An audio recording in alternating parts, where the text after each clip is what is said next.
Okay. So Swayambhuva Manu has come to the ashram of Kardama Muni. And Kardama Muni is praising Swayambhuva Manu that you are traveling all over the world, and because of that, the miscreants are subdued, like that, you give protection. So he has praised. And then he's saying, why have you come here? What do you want? Not in a challenging way. He wants to know what is the purpose you have come here, and I will whatever I can do to serve you. Okay, so then of course the marriage is going to happen. So that's we already know Vishnu has already told Kardamuni he wanted a wife. So Sri Maitreya said, after describing the greatness of the emperor's manifold qualities and activities, the sage became silent, and the emperor, feeling modesty, addressed him as follows. So Swayambhuva Manu was praised, and he felt very modest and humble. When a devotee is praised, then what is the reaction of the devotee? What should be the reaction, or how does he feel in his heart? What is the answer? Anybody like to? When a pure devotee is praised, not yes. What is the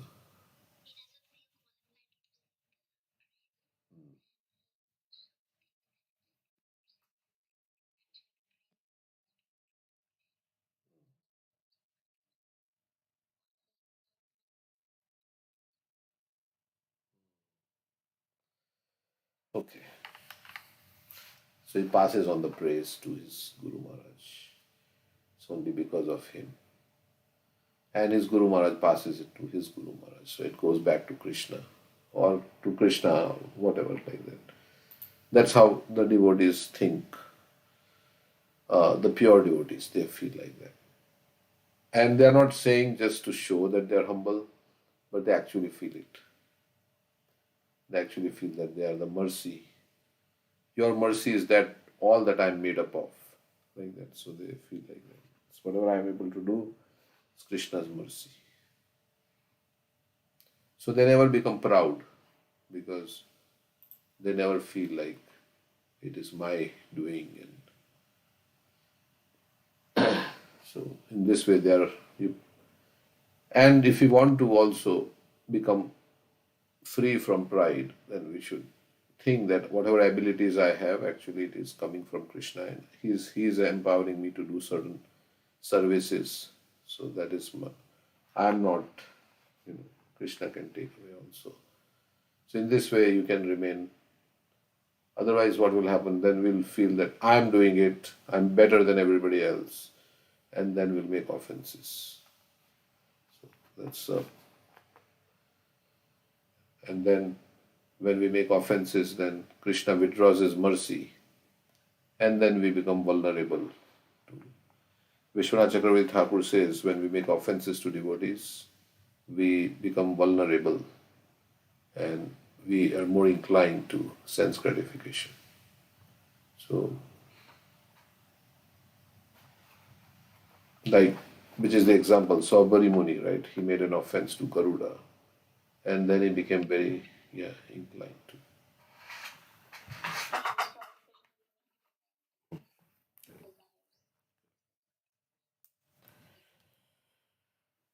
There could be many other reasons for desires for sense gratification coming from our past conditioning, but this can also be one of the reasons. So many things can. Okay.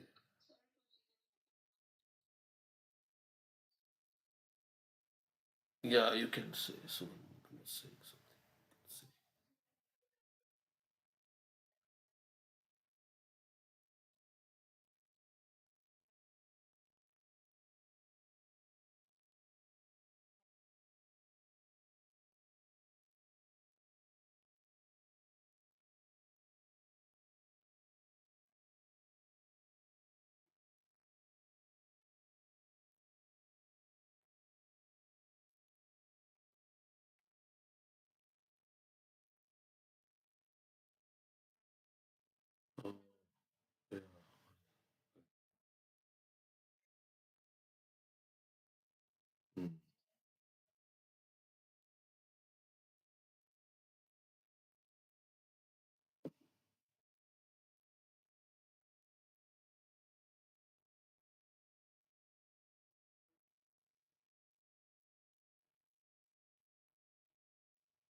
So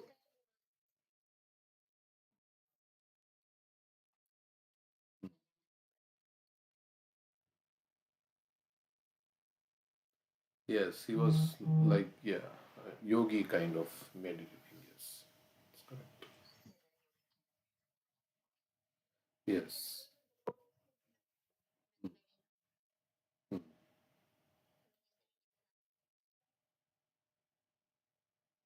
Um,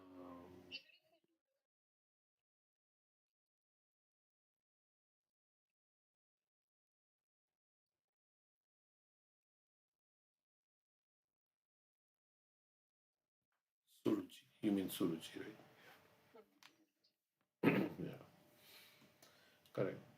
So that's why if you are in Trinadapi Sunichena consciousness, then it's easy. That's why it is said you should always be in this Trinadapi Sunichena consciousness, Krishnadas Kaviraj Goswami says. Then you'll not make, because generally offenses are due to pride and envy and all these things. And so, so if we have Trinadapi Sunichena consciousness, then we can avoid offense. Yeah.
Mm, nice. Okay.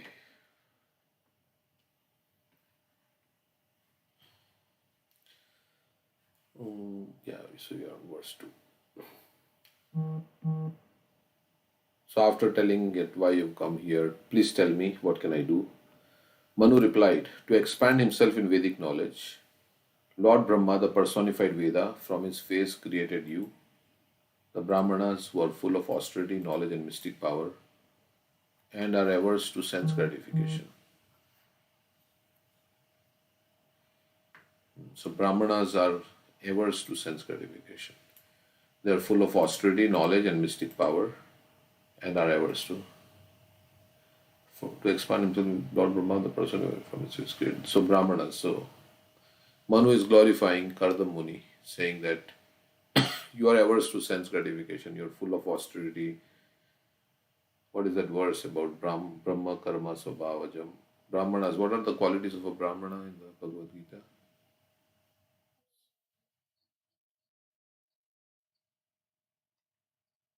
Jnana Vijnanam,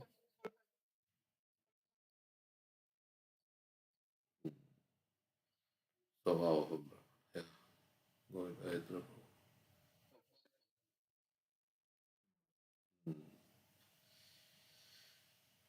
Yeah, then Sanat Sujata, it's mentioned, right? There are 12 qualifications of the Brahmana. Prahlad Maharaj mentions also. But if he's not a devotee, then it is, he can't even deliver himself, what to speak of others. Like there is a verse like that in Prahlad Maharaj's prayers. Yeah, Samadama Tapa Saucham Shantir Arjavam, Jnana Vijnanam Astikyam. Sama means what? Equipoised. Dama means controlling the senses. Dama, tapa, austerity, saucham, cleanliness. Dama, tapa, saucham, shantir, honesty or forgiveness. Tolerance. Tolerance. Shantir, arjavam. Arjavam is on simplicity or honesty. Right? Honesty. And jnana, astikya. Realize knowledge. These are the qualities by which Brahmanas act. And Brahma Janati iti Brahmana. And they know also the Supreme Brahman, Krishna. The purpose of Vedas is to propagate. But it seems like there are other Brahmanas who are not devotees of the Lord. That's why it says Vaishnavas are higher than Brahmanas. So when one becomes a devotee of the Lord, he surpasses the Brahminical stage. So there are Brahmanas who are not devotees of the Lord. So the purpose of the Vedas is to propagate the transcendental knowledge of the absolute truth. The Brahmanas were created from the mouth of the Supreme Person,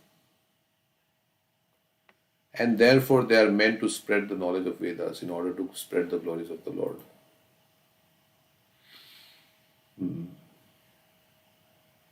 So they are the head, or we can say the mouth. They were created from the mouth, so they speak. Brahmanas' main business is to pathan pathan yajan yajan dana pratigraha. So they study the scriptures and they also teach the scriptures. So and they engaged in yajan, so it's in yagna. It is especially mentioned here, yoga yuktan alam patan. The Brahmanas are full of mystic power and are completely averse to sense gratification. Actually, there are two kinds of occupations. One occupation in the material world is sense gratification, and the other occupation is spiritual activity to satisfy the Lord by His glorification. And then there is a mixed in between, right? Mixed devotees have mixed desires for sense gratification and also they are doing some spiritual activities. But Prabhupada says it's one and the other. Those who engage in sense gratification are called demons, and those who spread the glorification of the Lord or satisfy the transcendental senses of the Lord are called demigods. It is specifically mentioned here that the Brahmanas are created from the face of the cosmic personality or Virat Purush. Similarly, the Kshatriyas are said to be created from his arms, the Vaishyas are created from his waist, and Shudras are created from his legs. Brahmanas are especially meant for austerity, learning, and knowledge, and are averse to all kinds of sense gratification. It's a very tall order. Means only you can be averse to sense gratification when you have higher taste and you just don't like sense gratification at all. So, okay, so this is the qualification of Brahmana. Any comment? Correct. Here says, yeah, called demigods. Yeah, demigods are mixed devotees. Yeah, that's why. Yeah, they satisfy the Lord, but they also have material desires. So they also have desires for sense gratification, but in a pious way. I think that's probably the demons want to enjoy also, but in an impious way. The demigods want to enjoy according to Shastra, maybe, isn't it? Or they have material. Hmm. Correct. He's also very, yeah, attached to his position and things like that. But Indrari Vyakulam Loke Bridayanti Yuge Yuge. That's also there. When enemies of Indra disturb the world, then Krishna advents himself. So Indra must be dear to Krishna, but he has material desires. So this is not a pure devotee.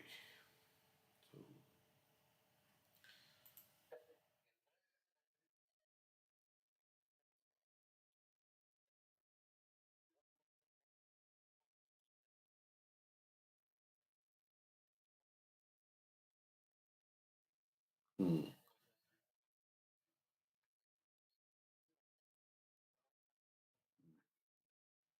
Correct.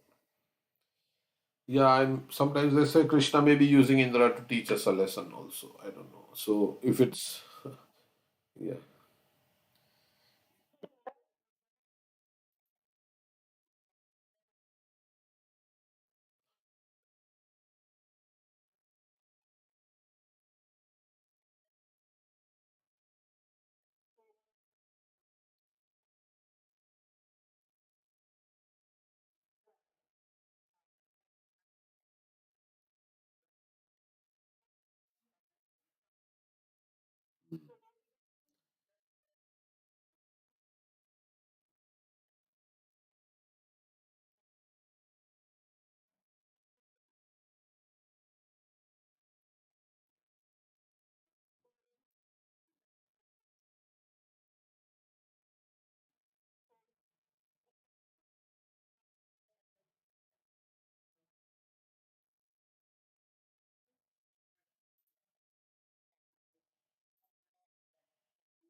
Otherwise, they would have got like Vritrasur says to Indra, right? That you're going to rot in this material world. You use your Vajra, I'll go back home, back to God.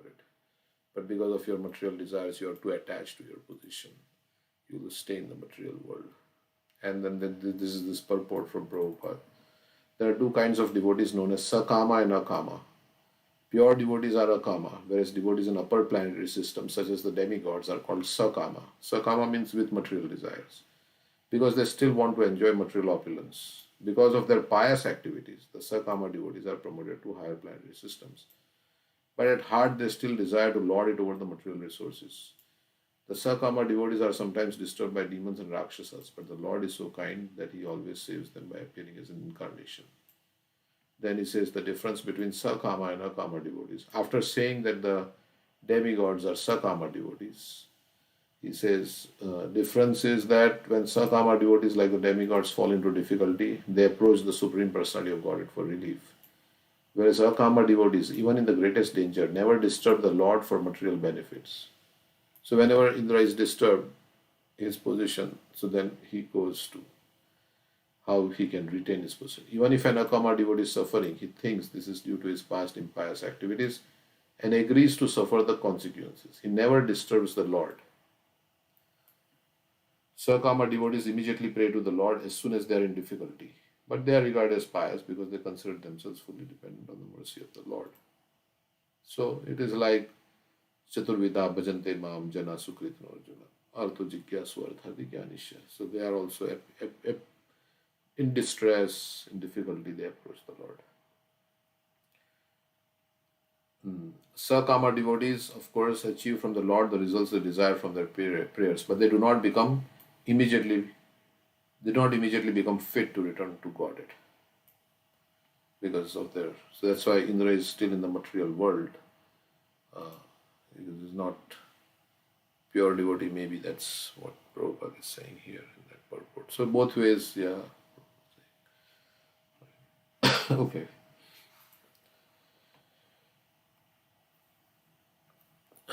Anything else? Anybody?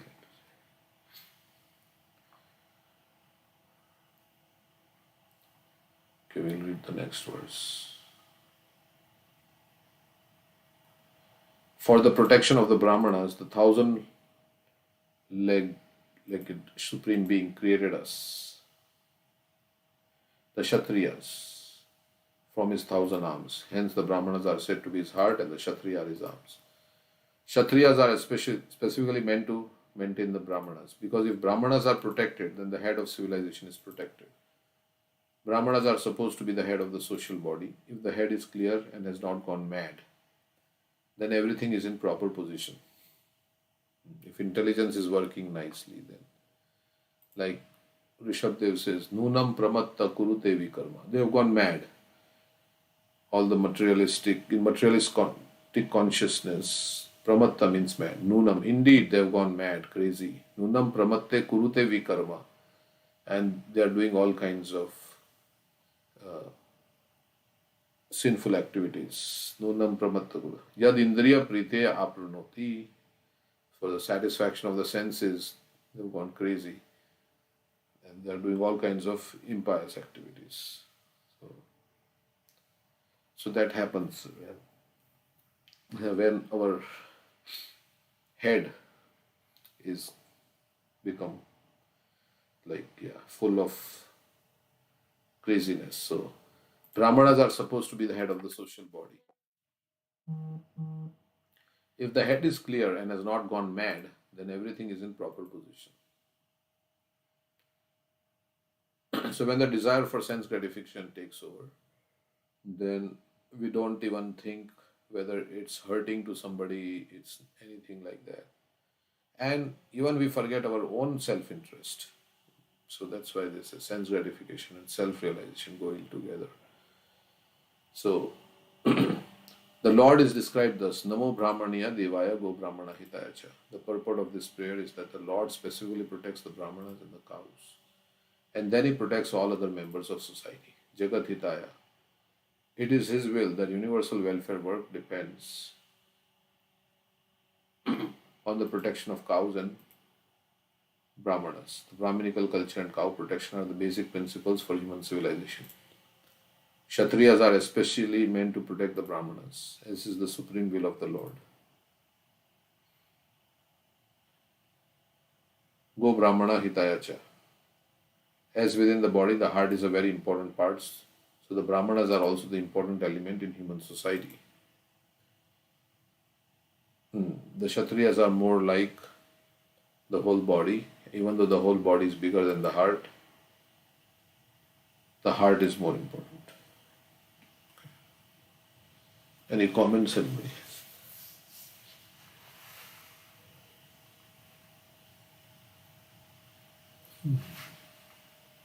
Okay, we go to the next verse. So he's saying Brahmanas, he's telling Kardama Muni that we are created from the arms and you are created from the heart or the mouth or the head, like that. That is why the Brahmanas and Kshatriyas protect each other as well as themselves, and the Lord Himself, who is both the cause and effect and is yet immutable, protects them through each other.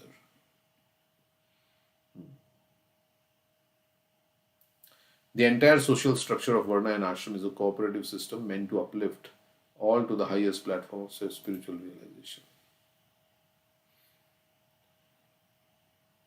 The Brahmanas are intended to be protected by the Kshatriyas, and the Kshatriyas are also intended to be enlightened by the Brahmanas. So in lieu of protection, they give knowledge. Brahmanas give transcendental knowledge to the Kshatriyas and guide the Kshatriyas, and Kshatriyas protect them. When the Brahmanas and Kshatriyas cooperate nicely, the other subordinate divisions, the Vaishyas or mercantile people, the Shudras or laborer class, automatically flourish. The entire elaborate system of Vedic society was therefore based on the importance of the Brahmanas and Kshatriyas. The Lord is the real protector, but is unattached to the affairs of protection. He creates Brahmanas for the protection of Kshatriyas and Kshatriyas for protection of the Brahmanas. He remains aloof from all activities and therefore is called Nirvikar, without activity. He has nothing to do. But of course, we hear Kaunteya Pratijani Hi Name Bhakta Pranashyati. Krishna also protects. But he can protect through the Brahmanas.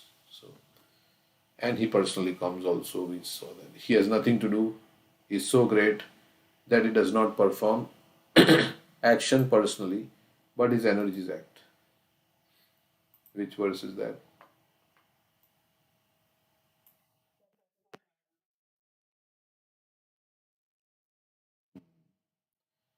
Yeah, Parasya Shaktir Vivadeva Shruyate Swabhavik Kriya.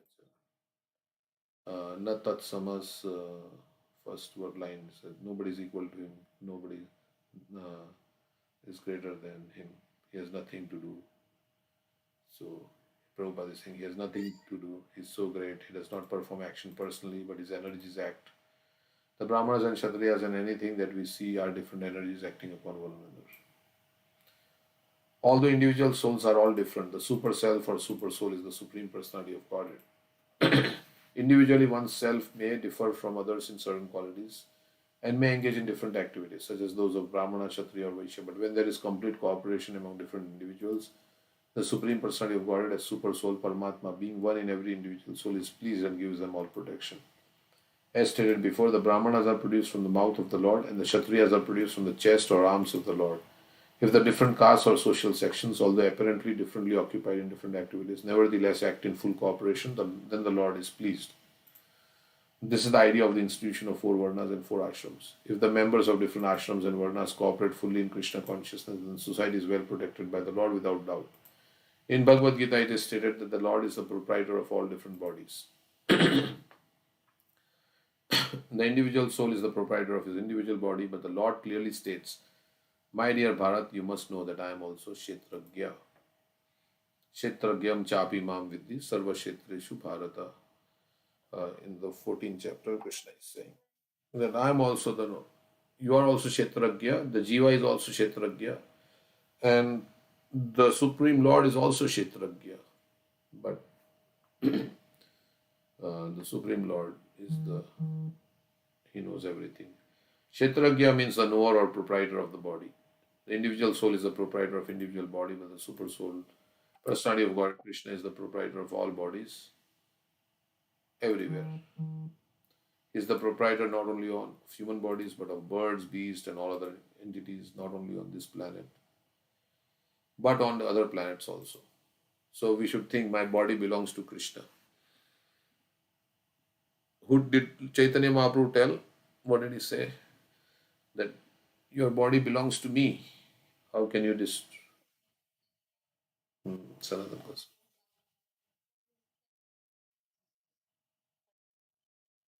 Hmm.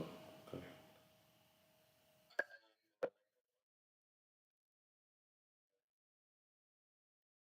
Hmm. Right. Correct. So he wanted to commit suicide. So he says, no, no, your body belongs to me. How can you destroy somebody else's property? So we should also, feel that I am not this body and this body belongs to Krishna. So, and body is made up of five elements, and Krishna says, I am five elements and three subtle elements. And Krishna is saying that is my energy. So this body belongs to Krishna, so I should use it for the service of whom it belongs to. So the body belongs to Krishna, so I should use my body for Krishna's service. For his enjoyment means serving him and not for my sense gratification. So that's the by thinking like this, that it doesn't belong to me, we can say, okay, I should not use it for my sense gratification. Yeah.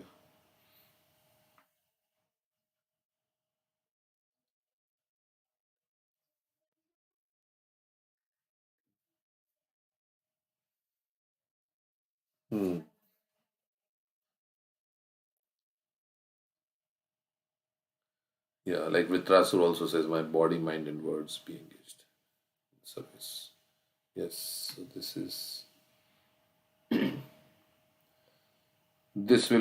this kind of consciousness, and why body doesn't belong to me, because one day I will die, my body will be left behind. We can visualize this, and my body will be lying on the funeral pyre or wherever, and I'll be gone. So it doesn't really belong to me. I'm so attached to this body, but it is not mine. So in this way also we can get out of the bodily conception of life.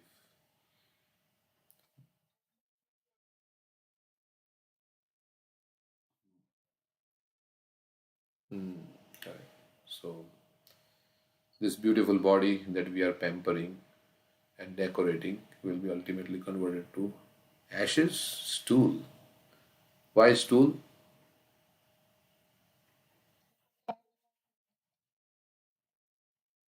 Yeah, in the Parsi, I think the Parsis they throw the body to the vultures, and otherwise also if you bury it, some maybe something, some worms will eat it, and then we pass it as stool. I don't know that way also, but Parsi, I think they think yeah, the body is now gone, dead. Let it be beneficial for some other living entities. Parsi or some other sect like that. They throw it to the vultures. Well,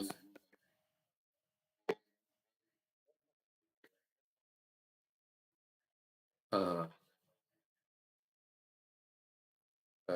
so at least in somebody will get benefit. Now we have organ transplant and things like that. So yeah, at least my body is gone, so that somebody else benefit from the body. So vultures, let the vultures, they will eat it, and then what they will do, they'll pass it out as stool. It'll get converted into stool. We passed out.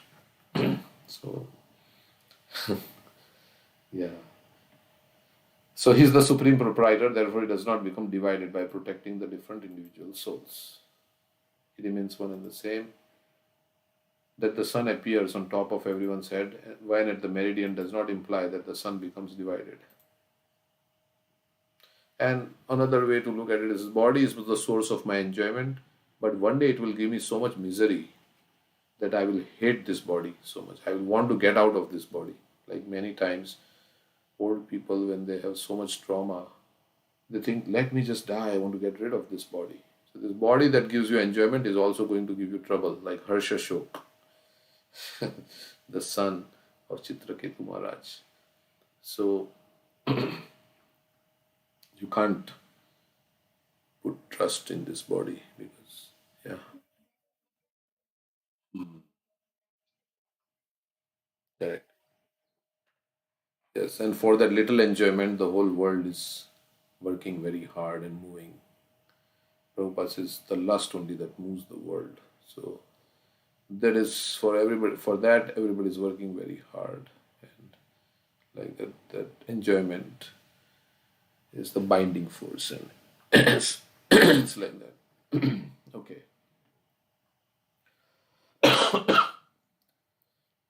sorry. That the sun appears on top of everyone's head when at the meridian does not imply that the sun becomes divided. So same sun is here in Ohio, and same sun can be in California, somebody's head. One man thinks that the sun is on his head only, whereas 5,000 miles away, another man is thinking that the sun is only on his head. Similarly, the super soul, the supreme personality of God, is one, but he appears to individually oversee each individual soul. This does not mean that the individual soul and the super soul are one. They are one in quality as spirit soul, but the individual soul and super soul are different. Okay. Prabhupada is emphasizing this because Mayavadis say everything is one, so Nirvishesh Shunyavadi, Paschatya Deshatarine. Prabhupada is again always saying that we are different. Whenever that comes, he will write an elaborate purport. Because this is common philosophy, everything is one and we are one with Lord. Okay, so one more words we can read. Now I have resolved, so what did he say? Get lost in the purport. So here he's telling how Brahmanas and Kshatriyas protect each other. Okay, now I've resolved all my doubts simply by meeting you. For your lordship has very kindly and clearly explained the duty of a king who desires to protect his subjects. So he's saying, oh, I've seen you, saintly person. So it's a great blessing for me. Manu described here with the result of seeing a great saintly person. Lord Chaitanya says that one should always try to associate with saintly persons because if one establishes a proper association with a saintly person, even for a moment, one attains all perfection. That's the verse Aritra is quoting. Aritra Prabhu, what verse is that? Quoting.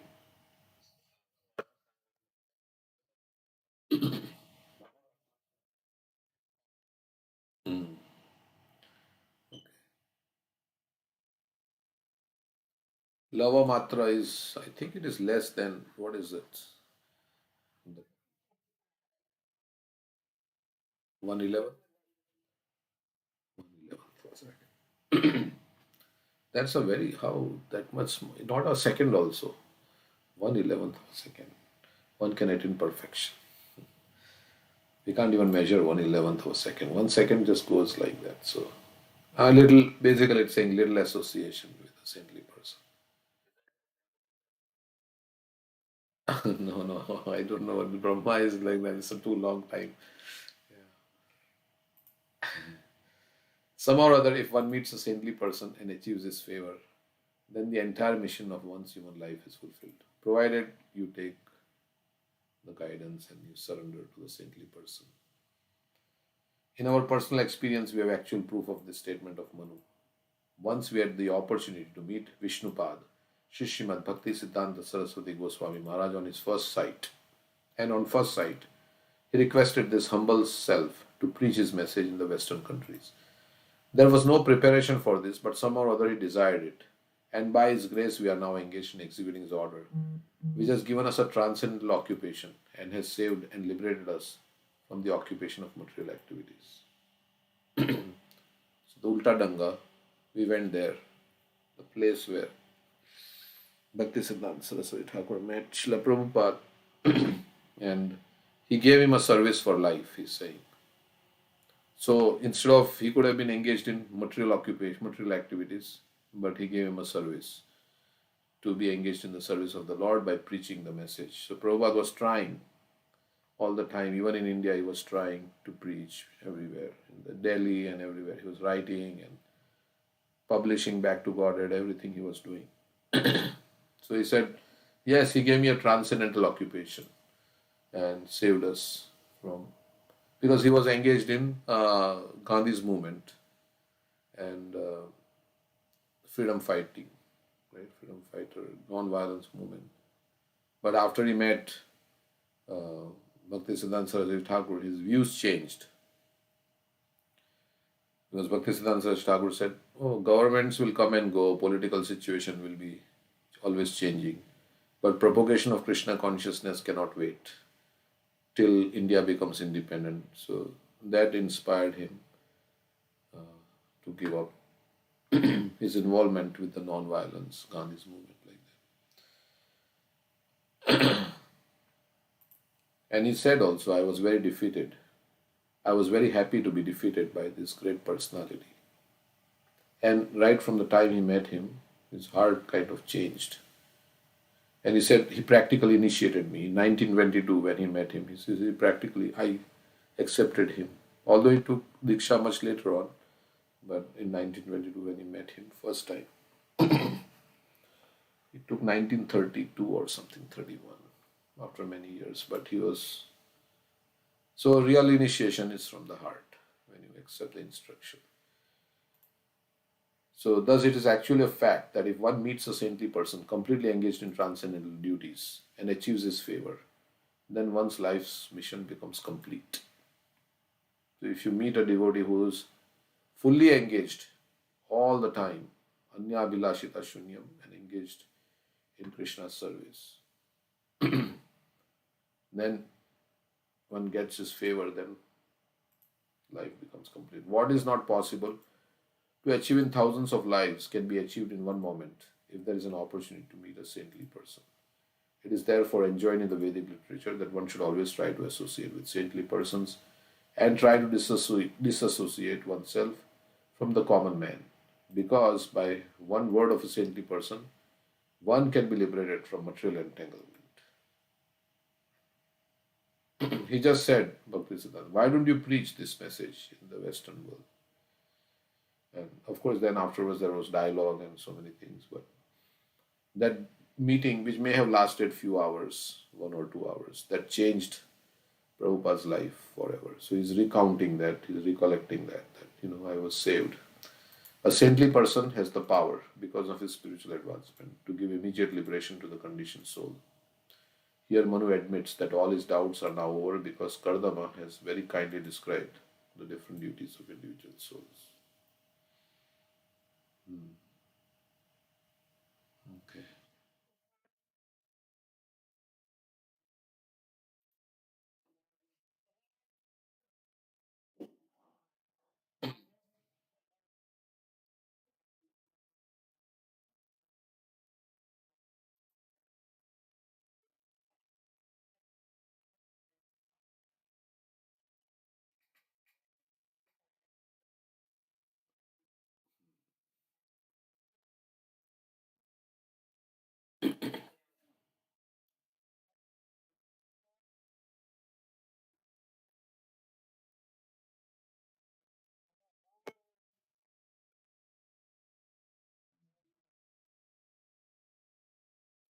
Yes.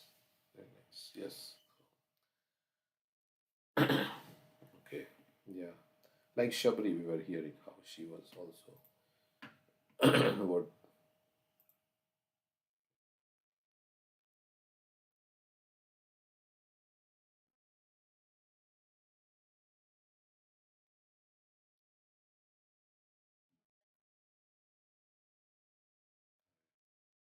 That's a good point also. And Prabhupada also gave us instruction also. I mean, it may not come from his Prabhupada is our Shiksha Guru also, and ours is Shiksha line. So we are getting so many instructions from Prabhupada's books and we follow them. It's like service to Prabhupada. So one thing he said of many things. If you want to please me, distribute my books. So because he wanted his Guru Maharaj also told him, if you ever get money, print books, and of course the books are meant to be distributed. Narottam Das Thakur, Shyamananda Pandit, and Srinivas Acharya, they were also the first book distributors, right? So they were also when they took all the yeah, Haritra book.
Yes, like Bilva Mangal Thakur, just one statement from Chintamani, who was they say his guru, right?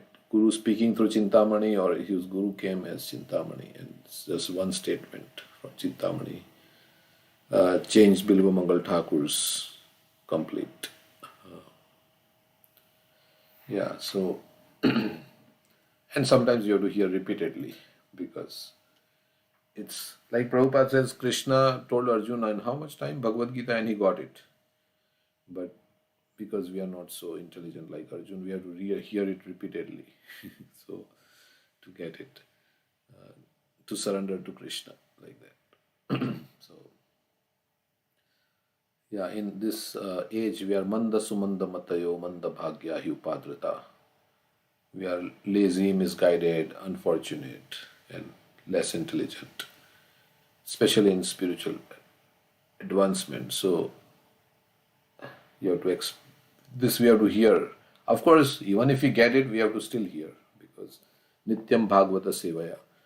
Bhagavatam itself says like that. So, but to get it also we have to hear repeatedly because it's not so easy.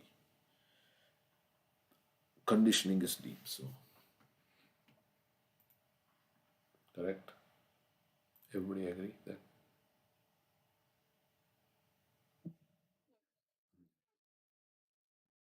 No, I'm saying that because our conditioning is deep, and so we have to regularly hear the scriptures, this message, read the books like that, so that we can get it,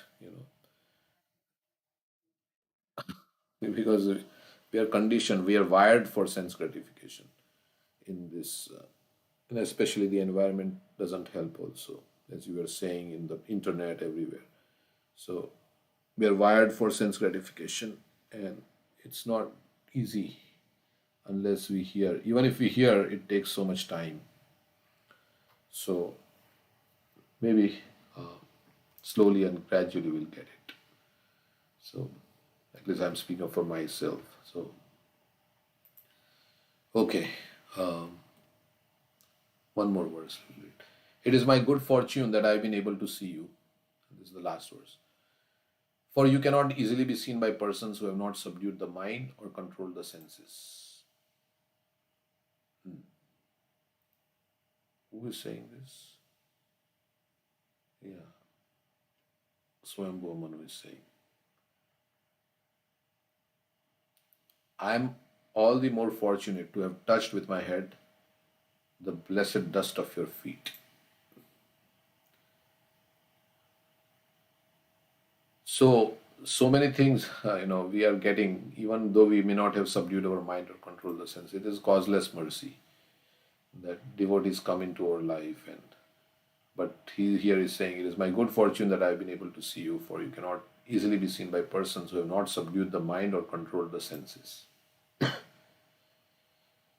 So when we came in touch with Krishna consciousness movement and devotees, we may not have had all the qualifications, but we still met the devotees. So this is the yuga of mercy. Lord Nityananda's mercy is that he runs after the conditioned souls who are running after Maya. Nityananda Prabhu is running after the conditioned souls who are running after Maya. Maya Mrigam. Maya Mrigam Daitepshitaman Vadhavad. Right? Is that the verse? Tektva Swadharmam Charanam Bhutno. Tektva Sudastyaja Surepshita Raja Lakshmin.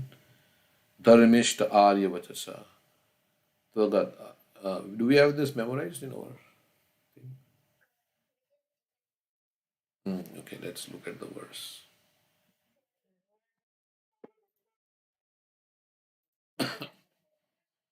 I can take this verse. Okay. 11 and 5. Okay, let's see. 11, 5, 33, right? 30, 34.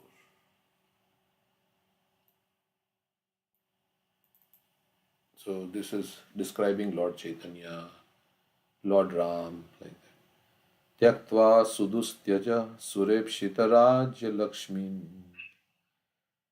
So Tyaktva, the one that is very difficult to give up was given up by Chaitanya Mahaprabhu. Is this he had his wife, who is the goddess of fortune, and Tyaktva sudustyaja. Tyaktva means to give up. Sudustyaja means very difficult to give up. What was very difficult to give up? Even the demigods desire. Sura Ipshita means they desire the goddess of fortune, Lakshmi. Rajya Lakshmi.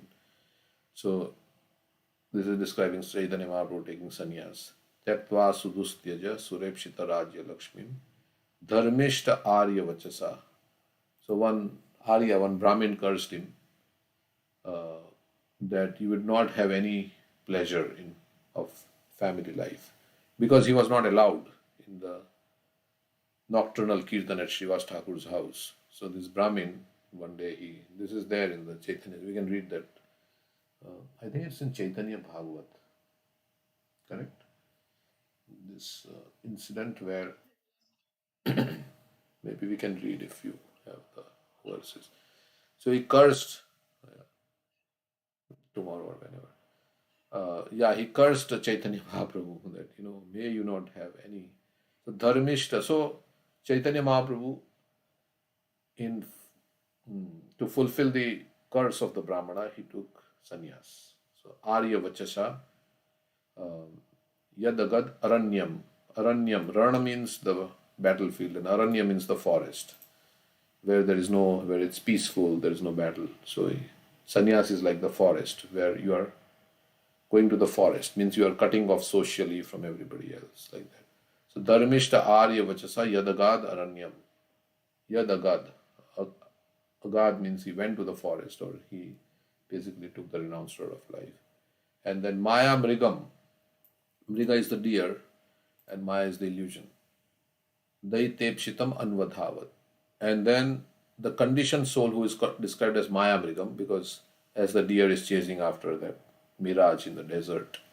Similarly, the conditioned soul is looking for that illusory enjoyment in this material world and is running after that.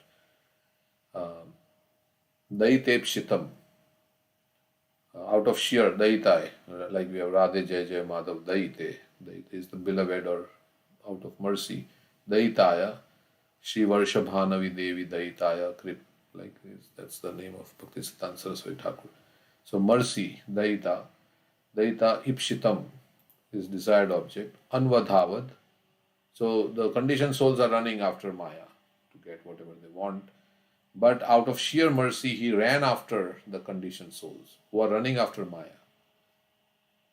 Vande Mahapurushate Charna. That is why we are God. We have gotten this Krishna consciousness. Some devotee came, like devotees go and run after the conditioned souls, and they go knock on the door, Nityananda Prabhu and Haridas Thakur, and they give them books, they invite them to temple. So they have no inclination, but they go, the devotees go and try to interfere in their life. So Vande Mahapurushate Charnarvindam. So let's read that. O Mahapurush, I worship your lotus feet. You gave up the association of goddess of fortune and all her opulence, which is most difficult to renounce, and is hankered after even by the great demigods. So Sura Ipshita. Being the most faithful follower of the path of religion, you thus left for the forest in obedience to a Brahmana's curse. Out of sheer mercifulness, you chased after the fallen conditioned souls, who are always in pursuit of false enjoyment of illusion. Through Nityananda Prabhu, he chased. Lord Chaitanya chased, because Lord Chaitanya only gave the order to Nityananda Prabhu that you go to all the bathing ghats, to every home, and Prati ghare ghare giya koro e bhiksha, sarvatra amara agya koro he prakash, bolo Krishna bhajo Krishna, koro Krishna shiksha, like that. So Nityananda Prabhu went in order,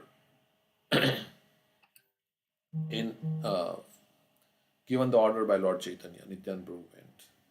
And Prabhupada came to all the Western world. Nobody was looking for Prabhupada or Krishna consciousness. But Prabhupada, out of his causeless mercy, he came, following his guru's instruction. He came and then he spread Krishna consciousness all over the world. So this is the mercy of the devotees. Out of sheer mercifulness, you chased after the fallen conditioned souls who are always in pursuit of false enjoyment of illusion, and at the same time engaged in searching out your own desired object, Lord Shyam Sundar. Okay, he was also, as Radharani, he's searching out for Shyam Sundar. But he also wanted to give Shyam Sundar to everybody else, Krishna to everyone. So desired object is Ipshitam. So he's searching for his desire. So this is these three verses, 11, 5, 32, 33, 34. Krishna Varnam Tvisha Krishnam, beginning from there. It's Chaitanya Mahaprabhu. It's also described as Lord Krishna and Ramchandra, as it is said in this.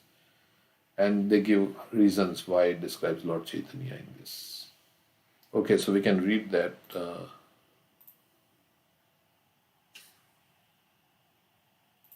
This is the Brahmana's curse.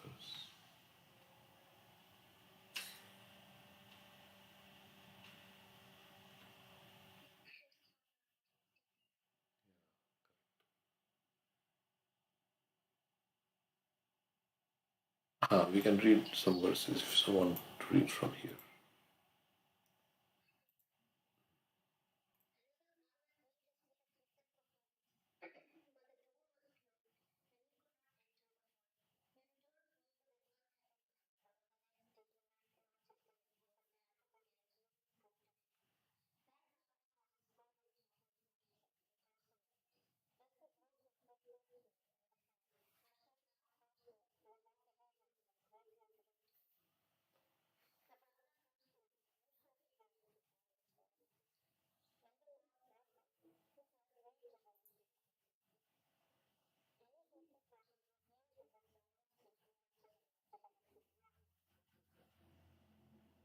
We are all delivered now.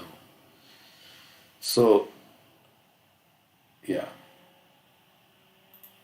Wasn't it that the Brahmana later on repented? Sorry, was it not that Brahmana repented later on somewhere? It says, or I heard somewhere. And then Chaitanya Mahaprabhu said, I only made you curse. Something like that. Maybe. Huh? Okay. Maybe we'll find it if it's in Chaitanya Bhagavat or something. But yeah, so anyway, so like Daksha cursing who? That you will not have any fixed residence.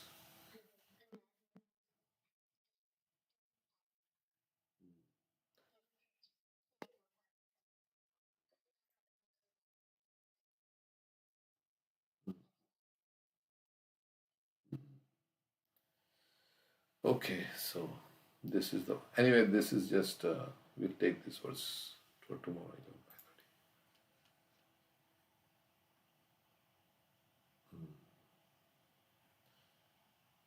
Okay, too many verses to memorize everything. Okay, so then yeah, so that's why I remembered this because we had no qualification. Some devotee came and you know we had not subdued, at least for me, subdued the mind or controlled the senses. We're not maybe we're in distress or something, and the devotee came and gave us a book or something like that. So we'll finish this. The perfection of transcendent life can be achieved simply by touching the holy dust of the lotus feet of a holy man. That's why everybody wants to touch the feet. In the Bhagavatam, it is said, Mahat Pada Rajo Abhishekam. Mahat Pada Rajo Abhishekam. Raja is the dust. This is which verse is this? Mahat Pada Rajo Abhishekam. Rajo Abhishekam. Naish. Yeah, Naisha. We can take that verse also later on. Auspicious Rishvatya Yadanarthapagamo Yadartha Mahiyasham Pada Rajo Abhishekam. Or maybe this is the Bharat and the Jad Bharat verse. Correct. That verse also we can memorize. Which means to be blessed by the holy dust of the lotus feet of Mahat, a great devotee. It's stated in Bhagavad Gita, Mahatmanastu, those who are great souls are under the spell of the spiritual energy. And their symptom is that they fully engage in Krishna consciousness for the service of the Lord. Mahatmanastu, Mahatmanastu, Devim,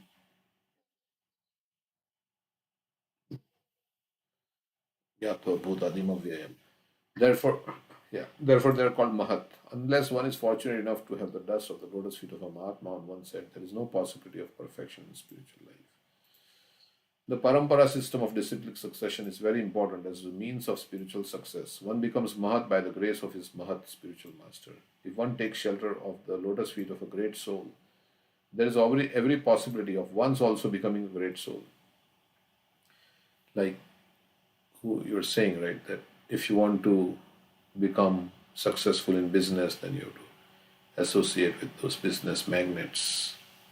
And if you want to become successful in anything, you want to become a physician, you have to shadow a physician. So, like that, you have to be under the shelter. When Maharaj Rahugana asked Jada Bharat about his wonderful achievement of spiritual success, he replied to the king that spiritual success is not possible simply by following the rituals of religion or simply by converting oneself into a sannyasi or offering sacrifices as recommended in the scriptures. These methods are undoubtedly helpful for spiritual realization, but the real effect is brought about by the grace of a Mahatma. In Vishwanath Chakravarti Thakur's 8 stanzas of prayers to the spiritual master, it is clearly stated that simply by satisfying the spiritual master, one can achieve the supreme success in life, and in spite of executing all ritualistic performances, if one cannot satisfy the spiritual master, one has no access to spiritual perfection. Mahat Seva Vina Krishna Bhakti Krishna भक्ति दूरे रहे संसार नहीं सोए महत कृपा बिना नहीं कोनो करुण.